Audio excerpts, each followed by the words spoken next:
हाँ तो बच्चों, पिछली क्लास में हम कर रहे थे ये क्वेश्चन जिसमें हमने लिखा था, आपको याद होगा, मैं क्वेश्चन एक बार फिर पढ़ के सुना देता हूं, दोबारा से बना देता हूं, ठीक है। देखिए,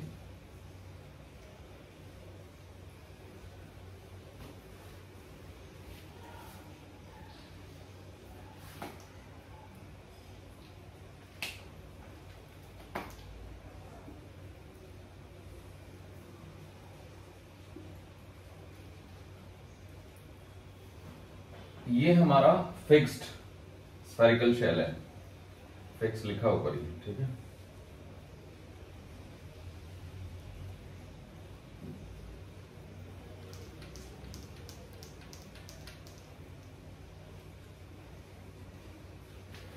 तो क्वेश्चन ये था, मैं पढ़ देता हूं। A rod of length 2 metre is kept vertical inside a smooth fixed spherical shell of radius 2 metre. Shell की भी रेडियस 2 ही मीटर है। The rod starts slipping inside the shell. Mass of the rod is 4 kg. Then angular speed of the rod in the horizontal position about the center of the sphere is. तो basically जब ये rod horizontal हो जाएगी तो हम इसको ऐसे join करेंगे, ऐसे ज्वाइन करेंगे। याद रखो ये भी 2 मीटर है, ये भी 2 मीटर है, ठीक है ना। तो ये सेंटर है इसका, है ना, ये 2 मीटर है, ये भी 2 मीटर है। तो ये एक इक्विलेटरल ट्राइंगल बनेगा। तो इक्विलेटरल ट्राइंगल का ये वाला एंगल 30 डिग्री हो जाएगा। तो अगर हमें ये वाली साइड निकालनी है तो ये 2√3 हो जाएगी, 2√3/2, यानी कि 2√3/2 का मतलब ये √3 मीटर हो जाएगी।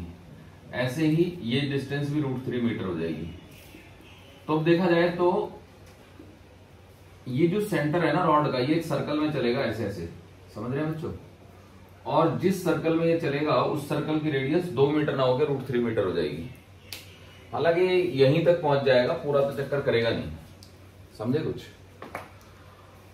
तो अब इंपॉर्टेंट बात यह है कि मान लो ये पॉइंट ए है, ये बी है, फिर ये ए हो गया, ये बी हो गया, नहीं ए ये है, बी ये हो गया। तो आप देख सकते हो कि अगर रॉड जो है वो रॉड का सेंटर 90 डिग्री घूमा तो रॉड भी 90 डिग्री घूमी, क्योंकि एंड ए पहले ऊपर था, अब एंड ए नीचे आ गया। अब जब ये ऐसे होगा तो बी ऊपर चला जाएगा। तो जितने में ये जो रेडियस वेक्टर है ये 180 डिग्री घूमेगा, रॉड भी 180 डिग्री घूमेगी। तो इस तरह से हम ये कह सकते हैं कि रॉड जो है, रॉड की जो एंगुलर वेलोसिटी है, मतलब जब रॉड एक पूरा चक्कर काटेगी, ठीक है ना, तो सेंटर ऑफ मास भी एक पूरा चक्कर काटेगा। तो कितनी रेडियस में घूम रहा है सेंटर ऑफ मास? √3 में। तो हम v को सीधा लिख सकते हैं, v = √3 × ओमेगा। समझे बच्चों। तो बस हमें ओमेगा ही तो निकालना है, तो यहाँ पे डाल देते हैं v की वैल्यू। तो ये m तो कट जाएगा वैसे, ठीक है ना। तो m इंटू में g इंटू में √3 = 1/2 में m इंटू में √3 ओमेगा का स्क्वायर प्लस i 1/12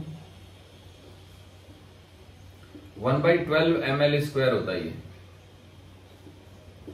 जहां पे l जो है वो रॉड की लेंथ है बच्चों, ठीक है, इंटू में ओमेगा स्क्वायर। बस अब तो कोई दिक्कत ही नहीं है। तो ओमेगा सेंटर की अबाउट है एंगुलर वेलोसिटी। एक्चुअली जितनी एंगुलर वेलोसिटी सेंटर के अबाउट है उतनी एंगुलर वेलोसिटी इसके अबाउट है, क्योंकि चक्कर तो ये पूरा बराबर ही टाइम में कर रही है। सो m कैंसिल, g को ले लेते हैं हम 9.8 इंटू में √3 इज इक्वल टू, ये कितना हो जाएगा, 3 omega square by 2 plus omega square L square. L तो 4 हो गया, तो 4/12 3 हो गया, तो प्लस ओमेगा स्क्वायर बाई 6। समझ गए बच्चों। तो अब यहां पे आप इसको 3 से मल्टीप्लाई कर देते हैं, तो ये हो गया 10 omega square by 6 is equal to 9.8 into √3। तो यहां से हमारा ओमेगा स्क्वायर आ जाता है, अगर मैं g को 10 ही ले लूं तो थोड़ा अच्छा हो जाएगा ये, है ना।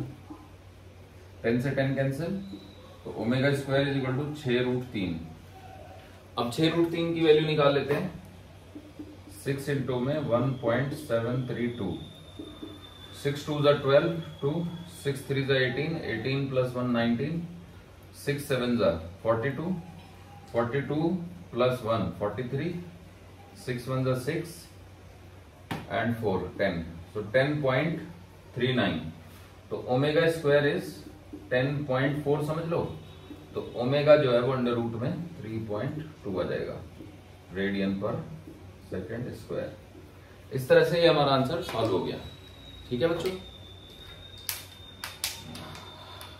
तो होपफुली आप समझ गए। कंस्ट्रेंट रिलेशन इसमें जो है ना थोड़ा अलग तरीके से निकला, और वो कुछ ऐसे निकला कि भाई जितने टाइम में मतलब सेंटर एक चक्कर पूरा करेगा उतने ही टाइम में रॉड का भी एक चक्कर पूरा होगा। देखो रॉड का, ये मान लो रॉड है, इसका मुंह ऊपर को है, अब ये मुंह नीचे आ गया, मतलब हॉरिजॉन्टल हो गया, अब ये नीचे आ गया, अब ये ऐसे हो गया, अब ये फिर वैसे हो गया, तो एक चक्कर पूरा हो गया ना। देखो ध्यान से देखो, ऐसे क्वार्टर चक्कर, आधा चक्कर, 3/4 चक्कर, पूरा चक्कर, समझ गए।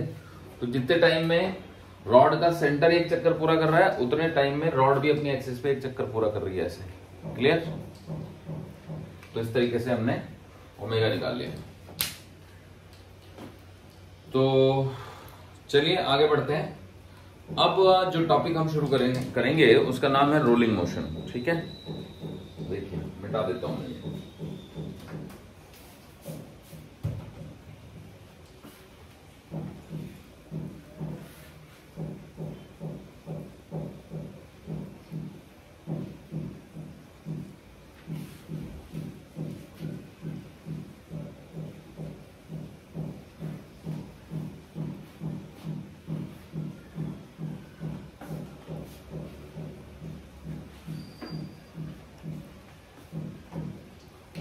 देखो बच्चों,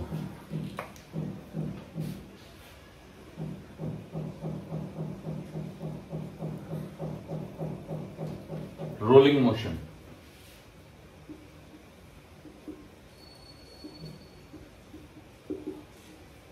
क्या होता है?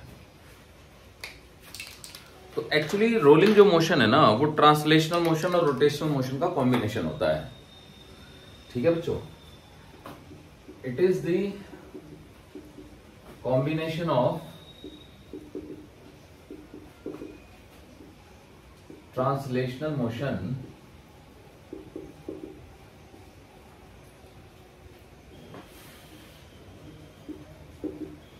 and rotational motion। खत्म हो रही है, कोई भरवा मार्कर मिल जाए।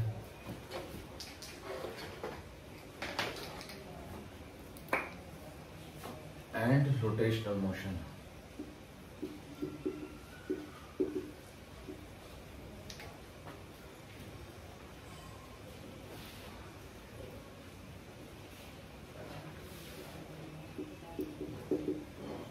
ठीक है बच्चों, तो अब देखिए इसको समझाता हूं मैं। इमेजिन करो कि एक स्फेयर है और ये जो स्फेयर है ये प्योर ट्रांसलेशनल मोशन में है।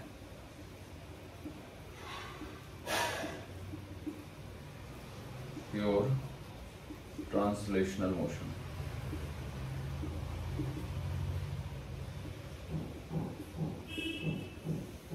ये A है, ये पॉइंट B है, ये C है और ये D है, और सेंटर इसका O है। और भी पॉइंट्स हैं, मान लीजिए कि यहाँ पे एक पॉइंट P है, मान लीजिए कि यहाँ पे एक पॉइंट D के बाद E है ना, जो कि R डिस्टेंस पे है, स्मॉल r डिस्टेंस पे, और यहाँ पे एक पॉइंट जो है वो F है, F r/2 डिस्टेंस पे है, और R जो है वो इसकी रेडियस है। समझ रहे हैं बच्चों? ये कोई डिस्क है। तो देखिए जब ये प्योर ट्रांसलेशनल मोशन में है तो सेंटर की कुछ वेलोसिटी होगी। तो मान लो सेंटर ऑफ मास की वेलोसिटी v है। ठीक है बच्चों, तो अगर सेंटर की वेलोसिटी v है ना, तो पॉइंट A की वेलोसिटी v, P की वेलोसिटी v, B की वेलोसिटी v, C की वेलोसिटी v, D की वेलोसिटी v, E की वेलोसिटी v। कोई भी पॉइंट हम लेंगे सबकी वेलोसिटी v होगी। प्योर ट्रांसलेशन मोशन उसी को कहते हैं। ठीक है बच्चों, अब आता है प्योर रोटेशनल मोशन।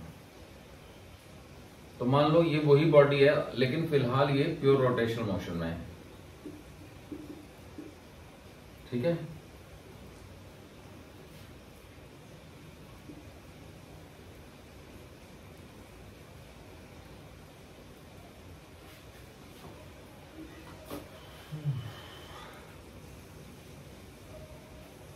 चलिए जैसा बन गया।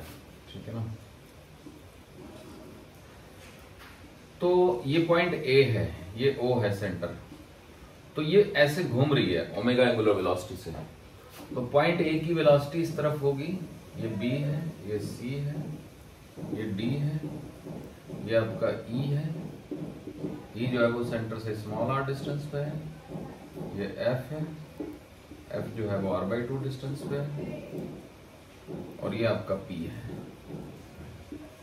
ठीक है, तो देखो जो पॉइंट ए है ना, इसकी वेलोसिटी होगी आर ओमेगा, ये पॉइंट पी है, इसकी वेलोसिटी भी होगी आर ओमेगा, इसकी वेलोसिटी भी होगी आर ओमेगा, इसकी वेलोसिटी भी होगी आर ओमेगा, इसकी वेलोसिटी भी होगी आर ओमेगा, इसकी वेलोसिटी होगी स्मॉल आर ओमेगा, इसकी वेलोसिटी होगी r/2 ओमेगा, और ओ की वेलोसिटी 0 होगी। तो ये हुआ आपका pure rotational motion, pure rotational motion.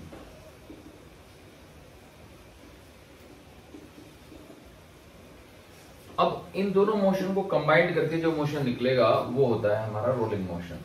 समझे बच्चों? तो वही पॉइंट हम इसमें बना देते हैं। ये ए हो गया, ये बी हो गया, ये सी हो गया, और ये डी हो गया। तो ये मोशन तो है इसमें, ये भी मोशन है, दोनों सुपर इम्पोज हो गए। तो अब देखो कैसे करेंगे। तो मान लीजिए कि आर ओमेगा के चलते इसकी वेलोसिटी आगे को आर ओमेगा है, घूमने के चलते ये आर ओमेगा है ना, ये आर ओमेगा है, ये आर ओमेगा है। ठीक है, और भी पॉइंट है, ये पी था ना, इसे ये ई था, है ना, ये ओ था, और ये एफ था, r/2 डिस्टेंस थी, ये स्मॉल आर डिस्टेंस थी। तो अब देखो पी पॉइंट पे जो वेलोसिटी होगी वो ऐसे हो जाएगी आर ओमेगा, है ना, इस पे स्मॉल आर ओमेगा हो जाएगी, इस पे जो है वो r/2 इंटू ओमेगा हो जाएगी, है ना, ऐसे हो जाएगी वेलोसिटी हर एक पॉइंट की। अब ट्रांसलेशनल मोशन में आते हैं। ठीक है, देखो तो ट्रांसलेटरी के चलते इसकी वेलोसिटी आगे को v हो जाएगी, इसकी वेलोसिटी आगे को v हो जाएगी, है ना, v, ये आगे को v हो गई, ये आगे को v हो गई, ये भी v हो गई, ये भी v हो गई, मतलब हर एक की v हो जाएगी, ये भी v हो गई, ये भी v हो गई। तो इस तरीके से ये सब वेलोसिटियां हो गई। समझे बच्चों? तो अब हम निकालेंगे ए पॉइंट के नेट वेलोसिटी, वेलोसिटी ऑफ ए। तो इसके लिए जगह चाहिए, तो ये दोनों डायग्राम में मिटा देता हूं। ठीक है,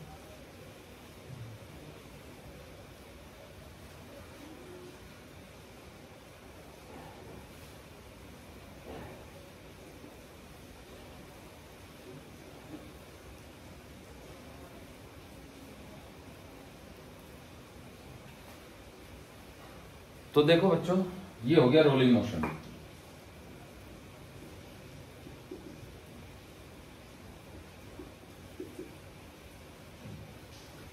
तो मान लो हमें वेलोसिटी ऑफ पॉइंट ए चाहिए, वेलोसिटी ऑफ ए, वो तो सीधा सीधा निकल जाएगा, V is equal to V plus R omega, इसमें कोई दिक्कत नहीं है। अब वेलोसिटी ऑफ बी देखते हैं। ठीक है, वेलोसिटी ऑफ बी,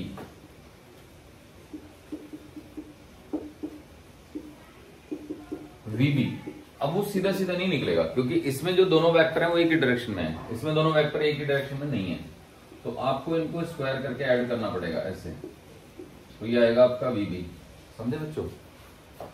तो आप लिखोगे अंडर रूट वी का स्क्वायर प्लस में आर स्क्वायर ओमेगा स्क्वायर, ये आएगा आपका वेलोसिटी ऑफ बी। अब आता है वेलोसिटी ऑफ सी, या बाद में देखेंगे। वेलोसिटी ऑफ डी देखो पहले, वेलोसिटी ऑफ डी, वीडी। तो वीडी भी एग्जैक्टली इसी तरीके से निकलेगा बच्चों, स्क्वायर करके ऐड करके अंडर रूट लेना पड़ेगा, under root V square plus R square omega square. तो देखो under the root V square plus R square omega square. अब आता है हमारा वेलोसिटी ऑफ ई।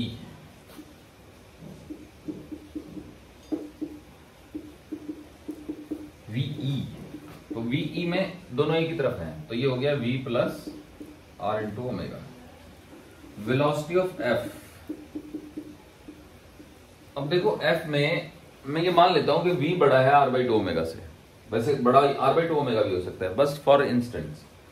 तो v minus R by two into omega है ना, या फिर r omega by two minus V, depending upon बड़ा कौन है, समझे ना, क्योंकि जब दो चीजें अपोजिट होती हैं दोनों में से बड़ा माइनस छोटा करते हैं।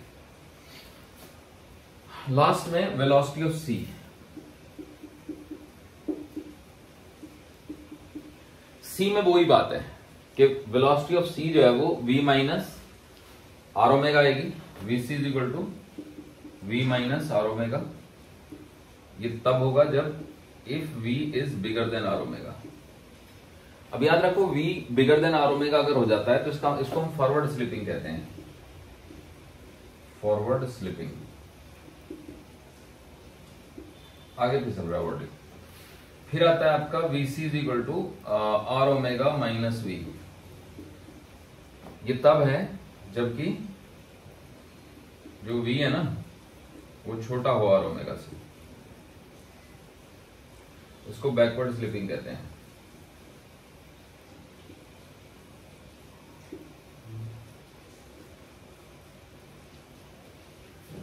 और फिर तीसरा जो है, तीसरा क्या हो सकता है, तीसरा हो सकता है V C is equal to 0।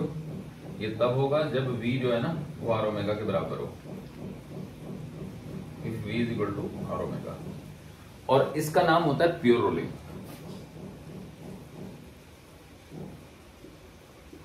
अगर कहीं पे रोलिंग भी लिखा है ना तो उसको भी प्योर रोलिंग ही समझना है।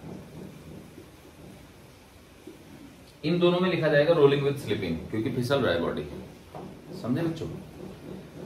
अब हम आते हैं पी पे। तो मान लो ये एंगल थीटा है, ठीक है, तो यहां पे हॉरिजॉन्टल लाइन बनाएंगे तो 90 माइनस थीटा हो जाएगा, समझे कुछ।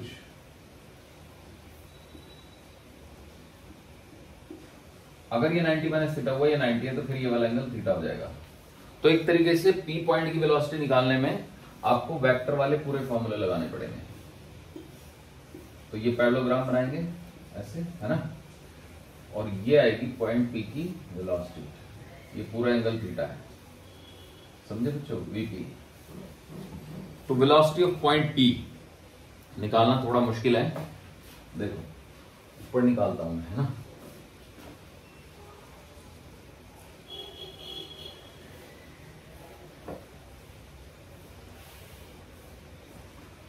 तो velocity of point P V P is equal to under root V square plus R square omega square plus 2v R omega into में कॉस थीटा, ऐसे आएगा। तो कुल मिला के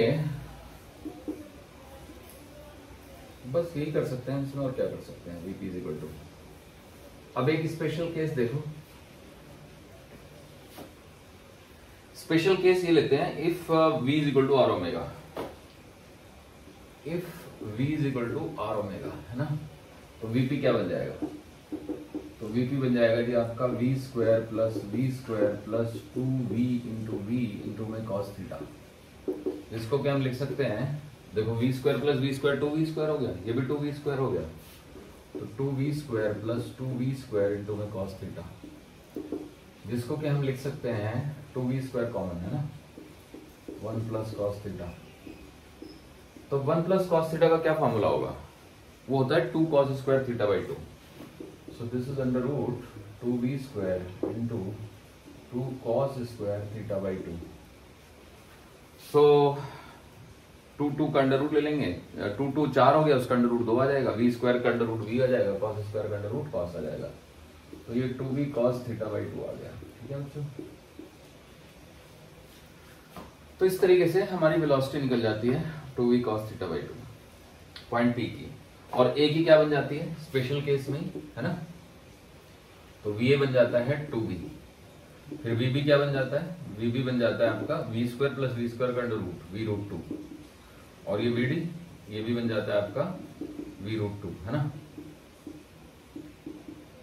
और वीई बन जाता है आपका, देखो ओमेगा को वी बाई आर डाल देंगे, तो V E is equal to V common 1 plus छोटा आर बाई बड़ा आर, है ना। और वीएफ तो v minus V by two बन जाएगा, ठीक है।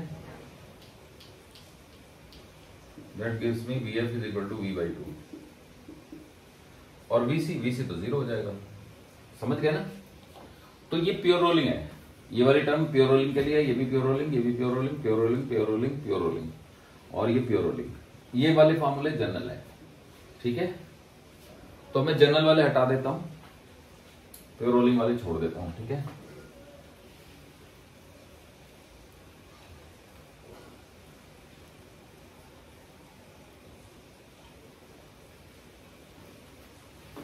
तो प्योर रोलिंग के केस में ये सारे फॉर्मूले बैठेंगे,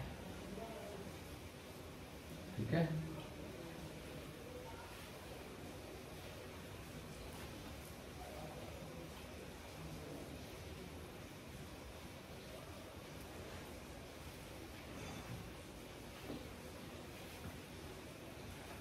Vc is equal to 0, C की velocity 0 if V is equal to R omega, pure rolling के लिए। तो मुझे लगता है बच्चों आपको आ गया समझ। अब इन सभी की एक और ट्रिक है, और वो क्या ट्रिक है तो उसको मैं बता देता हूं, मेथड 2 के नाम से। Method 2,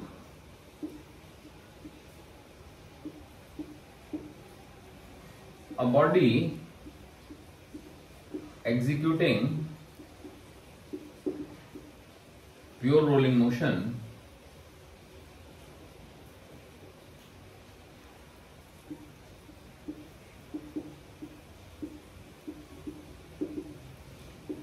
can be treated as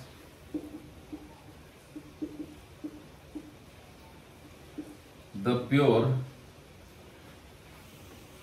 rotational motion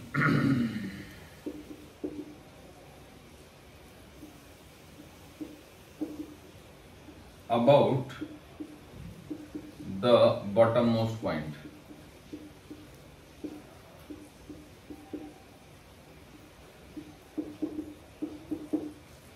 मतलब C के अबाउट हम इसको प्योर रोटेशनल मोशन की तरह से भी ट्रीट कर सकते हैं, समझे बच्चों। ये लाइन आप सुन लो ध्यान से। अब देखो मैं यहीं पे यहां पे बना के डायग्राम निकाल देता हूं सारे आंसर।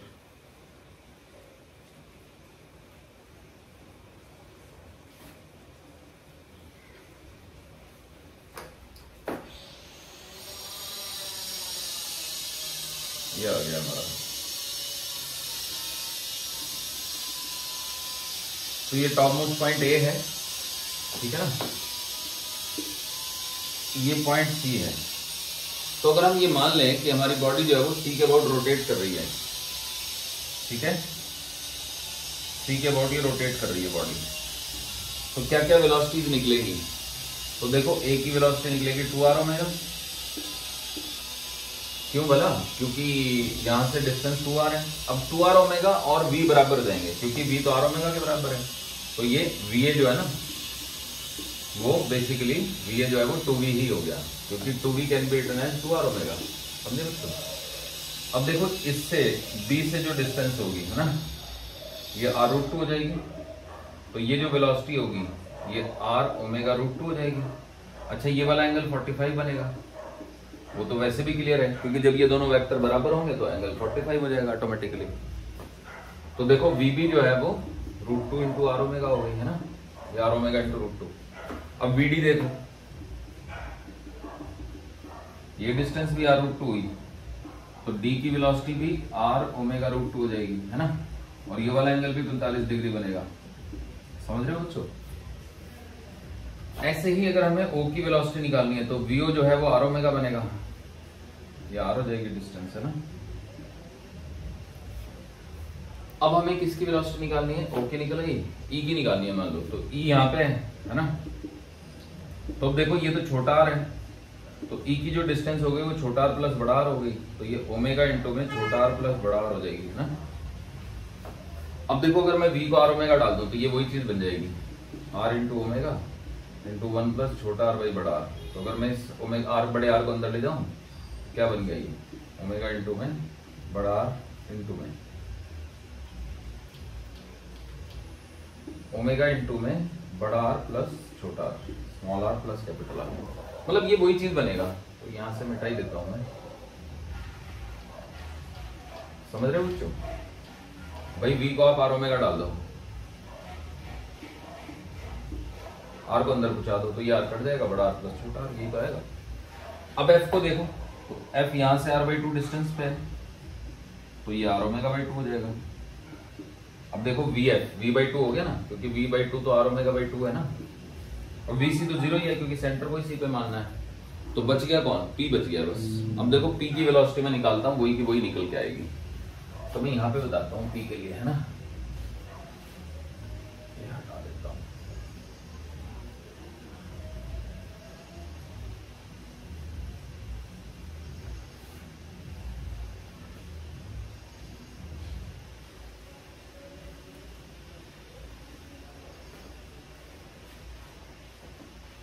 देखो vp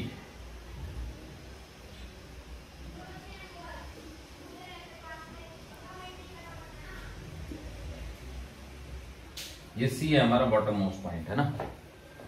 तो ये P है, याद है बच्चों, ये A है, ये C है। तो P को C से ज्वाइन करिए आप। क्या स्ट्रेट लाइन से करना था, चलो अब जैसा बन गया है ना।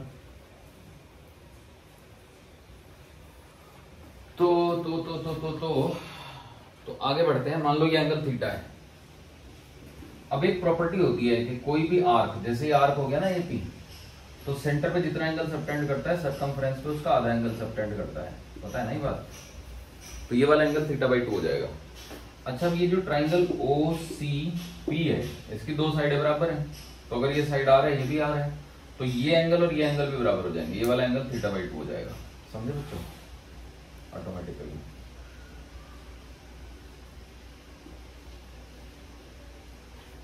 तो अगर ऐसा हो जाता है तो अब देखो, अब जो रेडियस अगर मैं इसको मानूंगा, किसको बोला? CP को, तो जो वेलोसिटी बनेगी वो CP के परपेंडिकुलर बनेगी VP की। तो VP जो है वो इसके परपेंडिकुलर हो गया, 90 डिग्री के एंगल पे हो गया। अब ध्यान से देखना, अगर मैं यहाँ पे एक टेंजेंट डाल देता हूँ तो ये एंगल θ/2 है, तो ये वाला एंगल, क्योंकि ये तो पूरा 90 हो गया ना, क्योंकि टेंजेंट डाल दी, tangent is always perpendicular to radius. तो ये वाला एंगल 90 डिग्री माइनस θ/2 हुआ। अब क्योंकि CP रेडियस है तो ये एंगल पूरा 90 है, समझ रहे हैं ना, CP और ये, तो ये वाला एंगल ऑटोमेटिकली θ/2 हो गया। अब देखो, अब हमें CP की लंबाई चाहिए, तो हम क्या करते हैं ना, यहां से एक परपेंडिकुलर डाल देते हैं। तो मान लो ये आ गया आपका पॉइंट Q। तो देखो जो CQ होगा ना, क्योंकि ये तो R है, तो CQ की वैल्यू हो जाएगी R cos θ/2। अब जो परपेंडिकुलर होता है ना वो मतलब आइसोसेलेस ट्रायंगल के एक वर्टेक्स से डाला गया परपेंडिकुलर, उसको दो इक्वल पार्ट में डिवाइड करता है। तो ये वाली डिस्टेंस भी R cos θ/2 ही होगी। समझ गए बच्चों यहां तक? मतलब तो अगर ऐसा हो गया,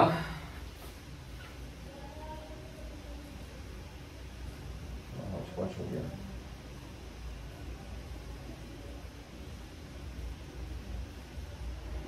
ठीक है ना। तो अब ये जो टोटल डिस्टेंस हो गई वो हो गई R cos θ/2 plus R cos θ/2, यानी कि 2R cos θ/2। तो जो P की वेलोसिटी आएगी वो आएगी 2R ओमेगा इंटू में cos θ/2। अब R ओमेगा तो V है ना बच्चों, तो ये हो गया 2V इंटू में cos θ/2। अब ध्यान से देखो, यही तो है ऊपर लिखी हुई वेलोसिटी। तो कितने अच्छे तरीके से ना आंसर निकल जाता है फटाफट। तो होपफुली आप लोग समझ गए कि कैसे हम किसी भी पॉइंट की वेलोसिटी निकाल सकते हैं प्योर रोलिंग मोशन में। ठीक है बच्चों, नोट कर लीजिए।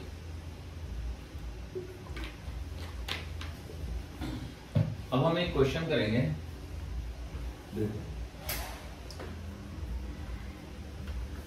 तो रोलिंग मोशन क्या है इसको हम समझ गए, अब इसके ऊपर बेस्ड हम क्वेश्चन सॉल्व करेंगे। देखिएगा,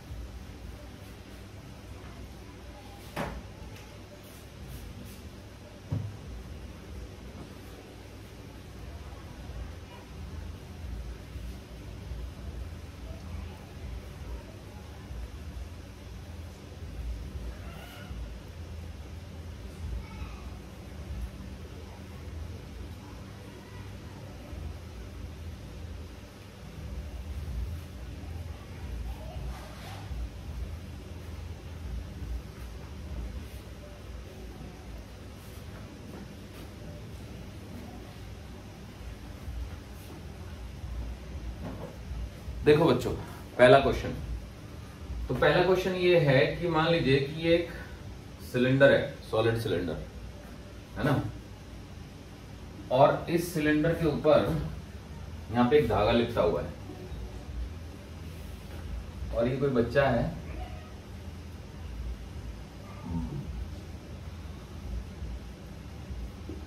ये इसके हाथ है, तो ये इस धागे को खींच रहा है, तो ये यहां पे फिक्स्ड है, ठीक है, सॉलिड सिलेंडर। एक्चुअली सिलेंडर को सॉलिड लिखने की जरूरत नहीं होती, अगर आपको हॉलो लिखना है तो हॉलो लिखना पड़ता है, अगर आप सिलेंडर लिख दो तो वो सॉलिड ही माना जाएगा। सिलेंडर रैप्ड विद या string is wound around the cylinder, है ना, rope is wound around the cylinder, है ना, ऑन द सिलेंडर।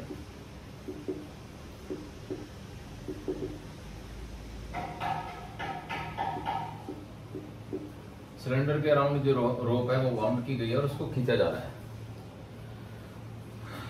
तो खींचते खींचते मान लो ये यहां पहुंच गई है ना,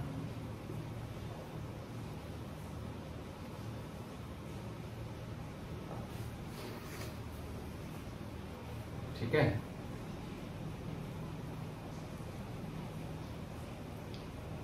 यहां आ गई, यहां आने के बाद अब ये ऐसे जाएगा,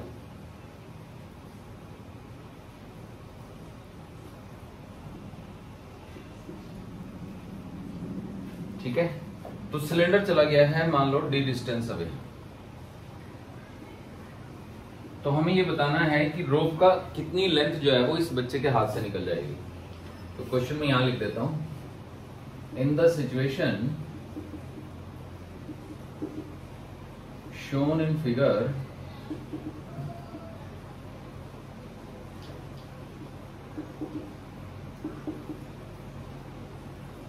in the situation shown in figure, the rope, the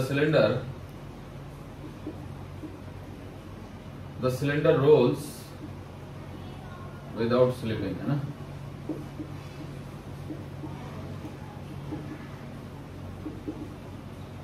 बिना स्लिप हुए सिलेंडर रोल करता है। Find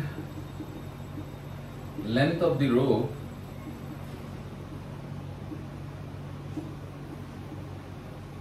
that passes through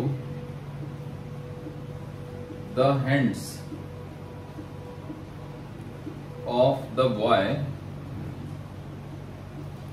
when cylinder is displaced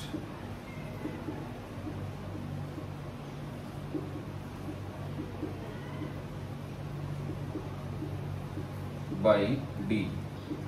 जब सिलेंडर का डिस्प्लेसमेंट डी हो गया, डिस्प्लेस बाय डी मतलब सिलेंडर का डिस्प्लेसमेंट डी है, तो उस समय पे बॉय के हाथ से कितनी रोप पार हो गई ये पता लगाना है हमको। तो हम एज्यूम करते हैं कि ये फोटो है t = 0 का, और सिलेंडर के सेंटर की वेलोसिटी है v। अब टॉप मोस्ट पॉइंट की वेलोसिटी तो 2v होगी, आपको याद है, तो रोप की वेलोसिटी 2v हो गई। तो सिलेंडर का सेंटर अगर v वेलोसिटी से चलेगा तो उसका जो टॉप मोस्ट पॉइंट है वो 2v वेलोसिटी से चलेगा। तो अब देखो सिलेंडर के सेंटर का डिस्प्लेसमेंट d है, तो हम लिखेंगे d = v इंटू में t। ये t = 0 की फोटो थी, तो ये t = मान लो t की फोटो है, टाइम = t की, तो v इंटू टी। या तो ऐसे भी कर सकते हैं, मान लो ये t1 है, t1 = t, और ये t2 है, t = t + डेल्टा t, तो फिर ये v इंटू में डेल्टा t हो गया। ऐसे भी अच्छा लगता है। अब देखो डेल्टा टी टाइम में ये टॉप मोस्ट पॉइंट का डिस्प्लेसमेंट x मान लेते हैं, तो x = 2v into delta T, है ना, x जो है वो टॉप मोस्ट पॉइंट का डिस्प्लेसमेंट है। अब टॉप मोस्ट पॉइंट कितनी वेलोसिटी चल रहा है 2v से, तो 2v इंटू डेल्टा टी लगा दिया। लेकिन जो टॉप मोस्ट पॉइंट है वहीं से तो रस्सी खुल रही है, तो जो टॉप मोस्ट पॉइंट का डिस्प्लेसमेंट है वही रस्सी का डिस्प्लेसमेंट होगा बेसिकली। तो रस्सी, क्योंकि बच्चा तो अपनी जगह पे ही है, तो जो रस्सी का डिस्प्लेसमेंट है वो सारी की सारी रस्सी जो है उसके हाथ से निकल गई ना। तो अगर मैं डिवाइड कर दूं d/x, तो ये आ जाएगा 1/2, तो यहां से x की वैल्यू आ जाएगी 2d। तो डबल लेंथ की रस्सी जो है वो इस बच्चे के हाथ से निकलेगी। ठीक है बच्चों, इस लड़के के हाथ से निकलेगी। तो ये एक अच्छा क्वेश्चन था। तो अब हम आगे बढ़ेंगे। हालांकि कॉन्सेप्ट बहुत सिंपल है कि भाई इस सिलेंडर का डिस्प्लेसमेंट जितना होगा टॉप मोस्ट पॉइंट का डबल होगा। टॉप मोस्ट पॉइंट से रस्सी बंधी हुई है। इवन अगर मैं यहीं पे एक ब्लॉक बांध देता, मतलब मैं ऐसे कर देता, ठीक है, कैसे बोला, ऐसे,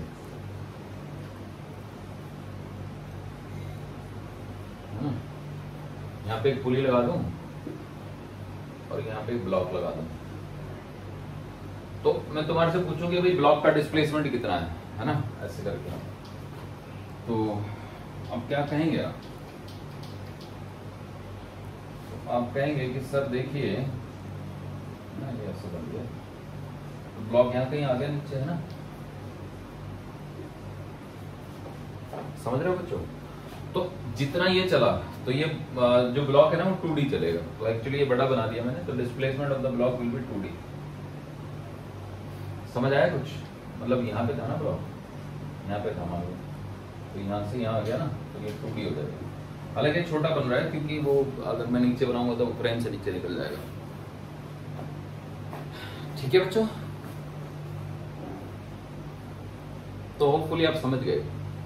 यानी जितना ये चलेगा ना सिलेंडर, उसका दुगना रस्सी चलेगी। रस्सी से ब्लॉक कनेक्टेड है, तो ब्लॉक जो है वो उसका डिस्प्लेसमेंट 2D है। तो ऐसे मैं कह सकता हूं कि अगर इसका एक्सेलेरेशन a है तो इसका एक्सेलेरेशन 2a होगा।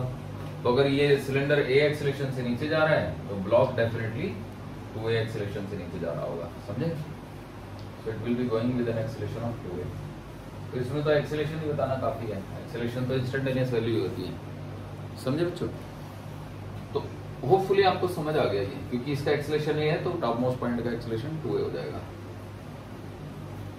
तो चलिए आगे बढ़ते हैं। अभी इसी पे बेस्ड कुछ और क्वेश्चन करेंगे।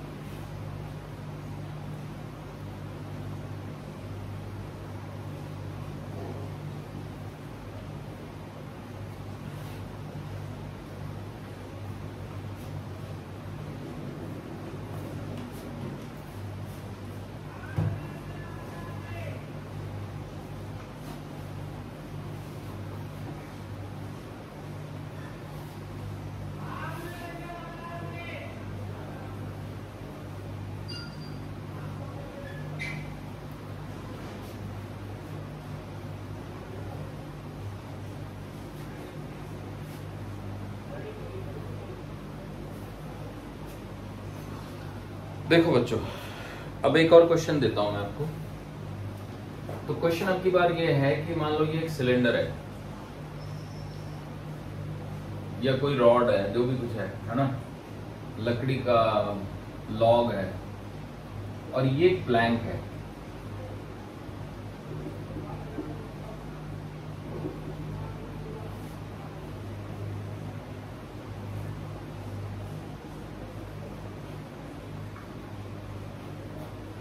ठीक है, तो प्लैंक का ये एंड बी है और ये एंड ए है। इसकी कुछ रेडियस होगी, है ना, और ये फ्लोर पे रखा हुआ है।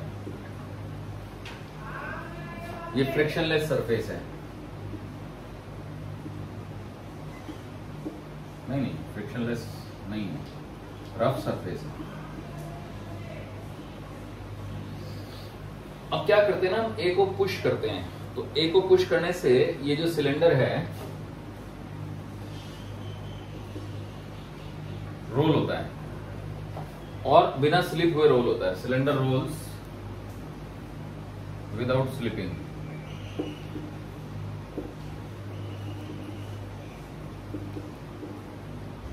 तो जो प्लैंक है इसकी लंबाई L है, मान लो ये, है ना, L। तो थोड़ी देर बाद ये यहां पहुंच जाता है सिलेंडर को, रोल होते होते, है ना। तो जब ये यहां पहुंच गया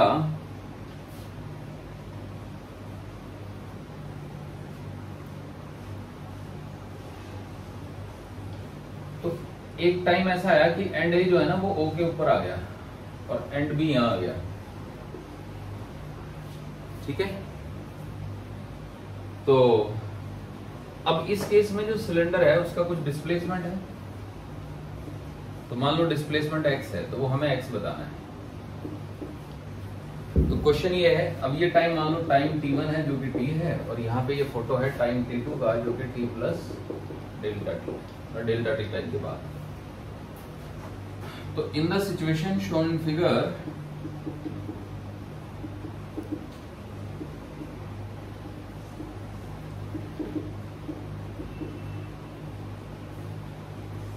initially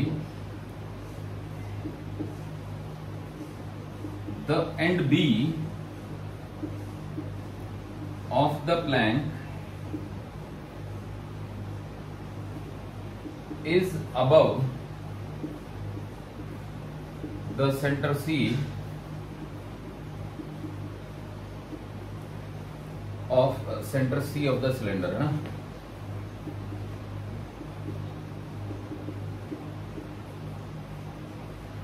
And the plank is pulled so that, तो प्लैंक को पुल किया जा रहा है। कैसे पुल किया जा रहा है कि सिलेंडर जो है वो स्लिप ना करे, so that the cylinder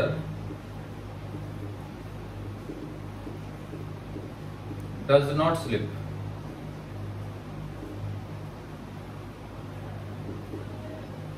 and only rolls, है ना।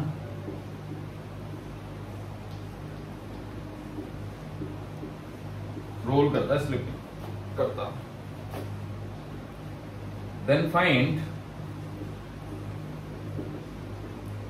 Displacement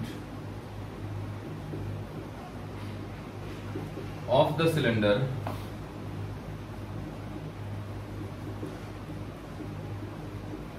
when end A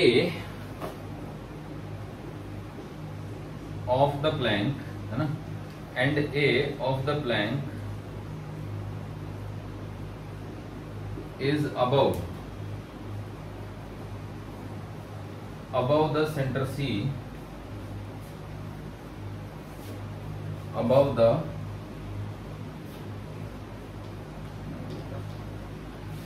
the center C of the cylinder। ये क्वेश्चन हो गया बच्चों। एक बार फिर पढ़ देता हूं मैं।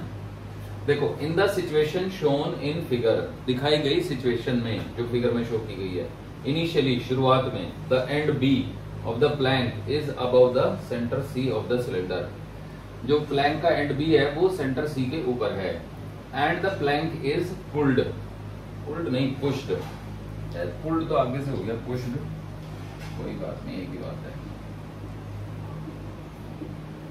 Pushed so that the cylinder does not slip and only roll, या सिलेंडर रोल्स विदाउट स्लिपिंग, ऐसे भी लिख सकता था मैं।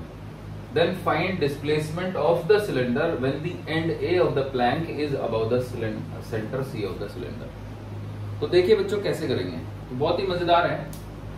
तो मान लो कि सेंटर बी वेलोसिटी से चल रहा है, तो टॉप मोस्ट पॉइंट 2v से चलेगा, क्योंकि टॉप मोस्ट पॉइंट से चिपका हुआ है ना सिलेंडर, तो सिलेंडर भी 2v वेलोसिटी से चलेगा बच्चों, ठीक है। तो ये फोटो तो t इक्वल टू टी का है और ये t प्लस डेल्टा टी का है। तो सेंटर का डिस्प्लेसमेंट, ये सेंटर यहाँ पहुंच गया, c dash, a dash, b dash है। तो c dash is equal to x is equal to v into में delta T. a dash, a dash is the displacement of the end a and that is equal to l plus x, है ना, is equal to 2v into में delta T. अब देखो इन दोनों को divide कर दो, तो x by X plus L, L plus X is equal to 1/2, cross multiply करो, तो 2x is equal to L plus X, तो x is equal to L हो गया बच्चों। समझ में आई बात?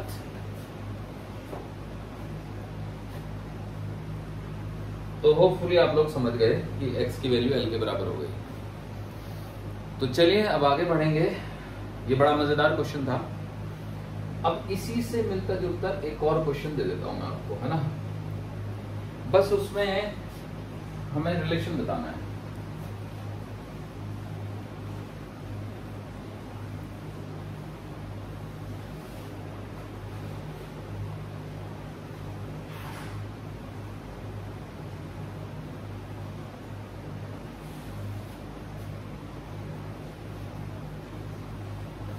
देखो बच्चों, सपोज करो कि एक प्लैंक है,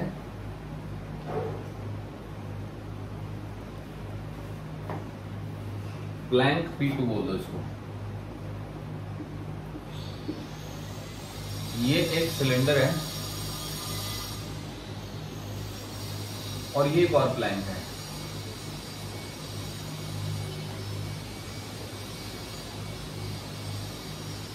ये प्लैंक P1 हो गया।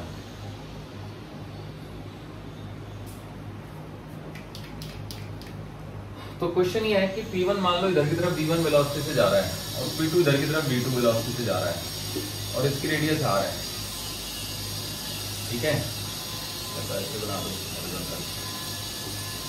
तो आपको बताना है, यू हैव टू फाइंड के सिलेंडर की एंगुलर वेलोसिटी कितनी है। Find angular velocity and velocity of the cylinder। Cylinder की वेलोसिटी बताओ और एंगुलर वेलोसिटी बताओ, ठीक है बच्चों। तो अब देखो करेंगे कैसे, तुम बता देता हूं आपको। मैंने ये मान लिया आर को हटाओ, तो ऐसे दिखा दो आर। मैंने मान लिया कि सिलेंडर V वेलोसिटी से आगे बढ़ रहा है, ओके। ये तब होगा V1 जब बड़ा हो तो V1 V2 में से कोई तो बड़ा होगा, तो मान लो कि V1 बड़ा है, ठीक है दोस्तों। तो अब देखो V वेलोसिटी, तो इस पॉइंट और ओमेगा एंगुलर वेलोसिटी से घूम रहा है, तो इस पॉइंट की वेलोसिटी कितनी होगी, V प्लस आर ओमेगा, है ना। और इस पॉइंट की हुई V आगे को, आर ओमेगा पीछे को, है ना। तो इसका नाम A रख देते हैं, इसका C रख देते हैं। अब याद करो पीछे वाले क्वेश्चन में जो नीचे की सरफेस थी वो तो रुकी हुई थी, तो हमने BC को 0 डाल दिया था। लेकिन यहाँ पे हम BC को 0 नहीं डालेंगे, यहाँ पे BC जो है वो आर ओमेगा, मतलब आर ओमेगा बड़ा मानेंगे, आर ओमेगा माइनस V हो गया। तो R omega minus V is equal to BC, है ना। And that must be equal to V2, क्योंकि भैया जो नीचे वाला पॉइंट है वो तो V2 वेलोसिटी से भाग रहा है ना उधर। और ऐसे ही टॉप मोस्ट पॉइंट की वेलोसिटी कितनी हुई, R omega plus V, that is VA, and VA must be equal to V1, ऐसे आ गया। तो अब अगर मुझे ये पता लगाना है कि V कितना है या ओमेगा कितना है, तो मैं इन दोनों को जोड़ देता हूँ। तो जैसे मैं जोड़ूंगा तो ये 2R ओमेगा आएगा, जो कि V1 प्लस V2 हो गया। तो यहाँ से ओमेगा की वैल्यू हो गई V1 plus V2 by 2R, समझ रहे हो। और अगर मैं इन दोनों को घटा दूं, मैंने V1 को बड़ा माना था, जब मैं इनको घटाऊंगा तो देखो आर ओमेगा कट जाएगा, तो ये 2V आएगा। तो 2V is equal to V1 minus V2, यानी V is equal to V1 minus V2 by 2। तो बहुत ही मजेदार है ये, ठीक है। लेकिन इसी में मान लो क्वेश्चन में ये V2 जो है ना, ये आगे को दिया हुआ होता, ये वाला प्लैंक भी आगे जा रहा है, तब क्या होता। तो तब बस आप इसको लिखते हैं कि V माइनस आर ओमेगा, है ना। V minus R omega is equal to BC is equal to V2, ठीक है। तो अब जब आप इन दोनों को ऐड करेंगे, देख रहे हो, तो ये कट जाएगा V। अच्छा मजेदार बात ये हुई कि V minus R omega, R omega तो कटना ही है, नहीं आर ओमेगा कट गया पूरा। तो 2V इज इक्वल टू आया V1 प्लस V2, यानी कि V की वैल्यू आ जाएगी, ये V आ जाएगा V1 प्लस V2 बाई 2। और अगर मैं इसको सेकंड इक्वेशन को फर्स्ट से सब्ट्रैक्ट कर दूं, तो यहाँ पे 2R ओमेगा आएगा, जो कि V1 माइनस V2 हो गया। तो यहाँ से ओमेगा की वैल्यू आएगी V1 minus V2 by 2R, समझे बच्चों। तो पलट जाएगा खेल, लेकिन अब आपको कहीं दिक्कत नहीं आएगी इसमें। तो कैसी भी सरफेस पे कोई भी चीज रोल कर रही हो, तो टॉप मोस्ट पॉइंट की वेलोसिटी निकालो, उसको ऊपर वाली सरफेस से मैच करा दो, नीचे वाले पॉइंट की वेलोसिटी निकालो तो फिर उससे मैच करा दो। और ये तब है जब सिलेंडर फिसल ना रहे हो। the cylinder is not slipping between the two planks. The cylinder is not slipping anywhere on the top surface as well as on the bottom surface. Cylinder slip नहीं करना चाहिए। अगर सिलेंडर स्लिप करेगा तो फिर ये वेलोसिटी आप equate नहीं कर सकते, क्योंकि स्लिप होने का मतलब है कि ऊपर वाले पॉइंट की वेलोसिटी इससे v प्लस आर ओमेगा से अलग हो गई, तभी तो स्लिप करेगा। समझे बच्चों? तो स्लिप नहीं करेगा। क्यों नहीं करेगा? क्योंकि जब दोनों वेलोसिटी मैच करेंगी तो दोनों बराबर वेलोसिटी चल रहे हैं, तो फिसलन नहीं है, यहाँ पे रगड़ नहीं है, ड्रैग नहीं है। तो इस तरीके से आपको ये मैंने सिखा दिया है, ठीक है। तो आगे बढ़ते हैं और कुछ कॉन्सेप्ट सिखाते हैं, ठीक है। देखो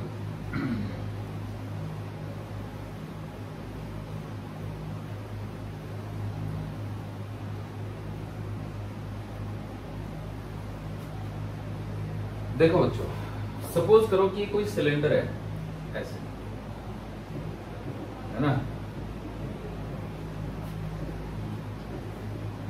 तो ये ना रोल हो रहा है,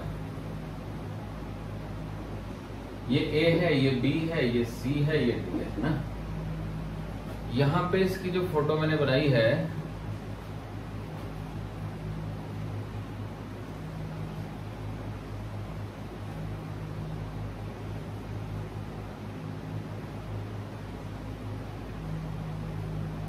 यहां पे देखो, तो ये 90 डिग्री 180 डिग्री घूम चुका है।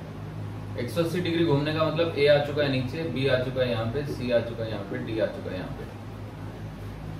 फिर जो तीसरी फोटो है उसमें ये 360 डिग्री घूम चुका है। ये ए है, ये बी है, ये सी है, ये डी है।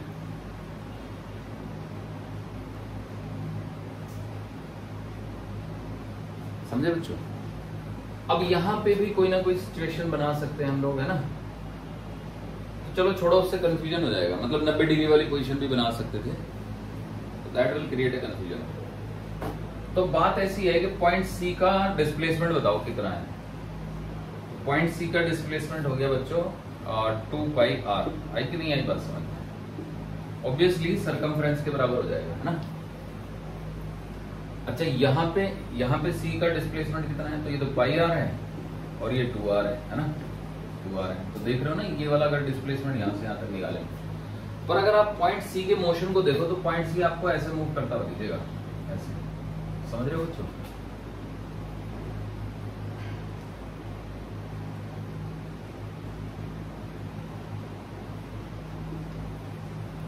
तो पॉइंट सी की डिस्टेंस ट्रेवल्ड बतानी है हमें। What is the distance travelled by point C, ठीक है। तो ये थोड़ा कॉम्प्लिकेटेड हो गया बच्चों, समझ रहे हैं कि नहीं? Distance travelled by point C बताना है। चलिए ठीक है।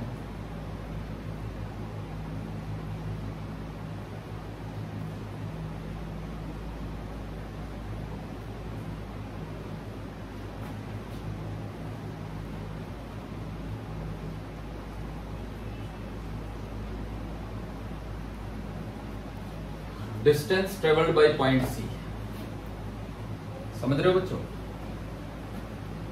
तो कैसे निकलेगा? तो उसके लिए हम एक स्पेशल डायग्राम बनाते हैं जिसमें हम पॉइंट सी को शो करते हैं यहाँ पे, ठीक है। देखो, ये सिलेंडर आगे जा चुका है और पॉइंट सी हमारा यहाँ है, यहाँ पे, है ना। ये डायग्राम है। तो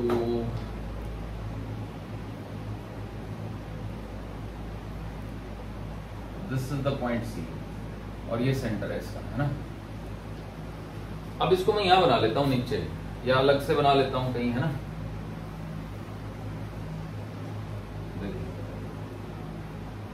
सी यहां आ चुका है ना, ए यहां आ चुका है, बी यहां आ चुका है और डी यहां आ चुका है ना। थोड़ा सा घूम गया ये, मान लो ये थीटा एंगल टर्न कर गया है, ये थीटा हुआ ना। तो हमें पॉइंट सी की स्पीड चाहिए बच्चों। तो पॉइंट सी की स्पीड निकालने के मेरे पास दो तरीके हैं। पहला तो ये है कि ये बॉटम मोस्ट पॉइंट हो गया, इसको मैं कुछ मान लेता हूँ, बॉटम मोस्ट पॉइंट को m मान लेते हैं, है ना। तो m से c की डिस्टेंस निकाल लो और फिर r ओमेगा लगा दो, तो that is the best way. तो देखो ये हो जाएगा ना r ओमेगा स्मॉल r, जहां पे स्मॉल r ये डिस्टेंस हो गई, यानी cm ओमेगा। चलो स्मॉल x लिख देता हूँ ना, where x is this distance cm। समझ आया बच्चों? तो cm कैसे निकलेगा ये पता लगाने के लिए क्या करते हैं ना, यहां से सेंटर O से एक एंगल बाइसेक्टर बनाते हैं। मान लो ये पॉइंट N आया, ठीक है। छोटे डायग्राम छोटे छोटे हो रहे हैं, कहाँ बनाऊं? यहीं पे बनाता हूँ बड़ा सा डायग्राम, ठीक है।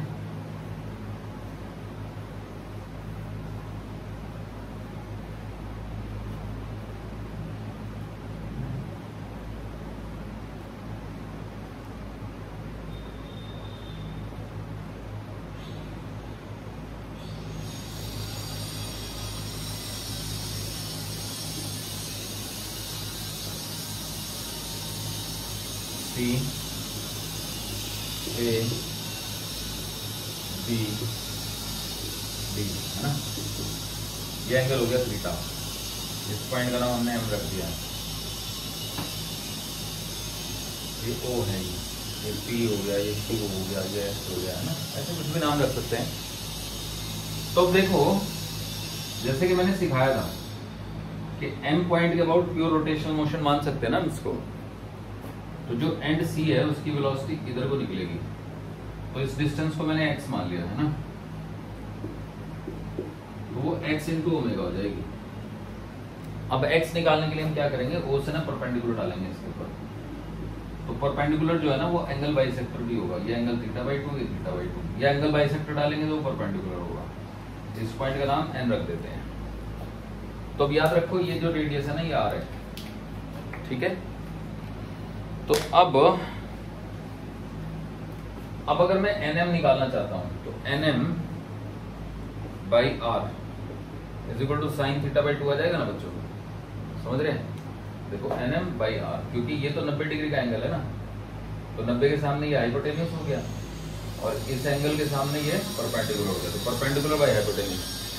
तो यहां से nm की वैल्यू कितनी आ गई, r साइन थीटा बाई 2, समझे? अब थीटा देखो कितना है, तो मान लो ये एंगल थीटा है, तो theta is just omega T. Omega angular velocity से घूम रही थी ना ये मान लो t इक्वल टू 0 की फोटो है और ये t इक्वल टू t की फोटो है। तो t टाइम में कितने एंगल टर्न कर गई लाइन ओसी ओमेगा टी एंगल टर्न कर गई। तो nm की वैल्यू हो गई आपकी r sign omega T by 2। अब NC की वैल्यू कितनी हो जाएगी, तो NC भी इतना ही हो जाएगा बच्चों, R sign omega T by 2। अब NM और NC को जोड़ NM और NC को जोड़ MN कर दो, MN और NC को जोड़ेंगे तो NC आ जाएगा। MC की वैल्यू होगी आपकी 2R sign omega T by 2, यही X है, तो X की वैल्यू होगी 2R sign omega T by 2। अब x निकल गया तो अब यहां से v निकाल लेंगे हम, तो v is equal to omega into X into omega into X, यानी कि v is equal to 2r into omega into sine omega T by. ये बच्चों v जो है ना वो स्पीड है पॉइंट C की, समझे? तो C ने कितनी डिस्टेंस चलनी है तो ये हम सिर्फ स्पीड को इंटीग्रेट करके निकाल देंगे। तो distance travelled by any particle is equal to integration of speed of the particle. तो speed as a function of time हमें पता चल गया, बस फिर अब दिक्कत क्या रहेगी। तो देखो distance dl by dt is equal to 2r omega into sine omega t by 2। तो dl is equal to 2r omega sine omega t by 2 into dt integration. अब देखो पूरा चक्कर काटना है इसको, तो चक्कर काटने का टाइम t हो गया 0 से लेकर t तक, है ना। तो ये तो टोटल डिस्टेंस हो गई, ऐसे लिख देता हूं मैं इसको, डिस्टेंस को d लिख देते हैं चलो। तो 2r इंटू ओमेगा 0 से t, तो साइन ओमेगा t बाई 2 का इंटीग्रेशन होता है cos omega t by 2 divide by omega by 2, है ना, विद माइनस साइन। लिमिट आ गई 0 से लेके और t तक। अब इसको इंटीग्रेट कर देते हैं, वैल्यू डाल देते हैं, बस इंटीग्रेट हो ही रहा है ना। तो देखो बच्चों, डी की वैल्यू आ जाएगी 2r, ओमेगा से ओमेगा कट गया, 2 ऊपर चला गया 4r, उल्टी लिमिट डाल दो तो cos 0 minus cos omega into capital T by 2। Omega is equal to होता है 2 पाई बाई कैपिटल T, है ना। तो ओमेगा इंटू कैपिटल T 2 पाई होता है, तो omega into capital T by 2 जो है वो पाई होता है। तो D की वैल्यू हो गई आपकी 4r into cos 0 minus cos pi.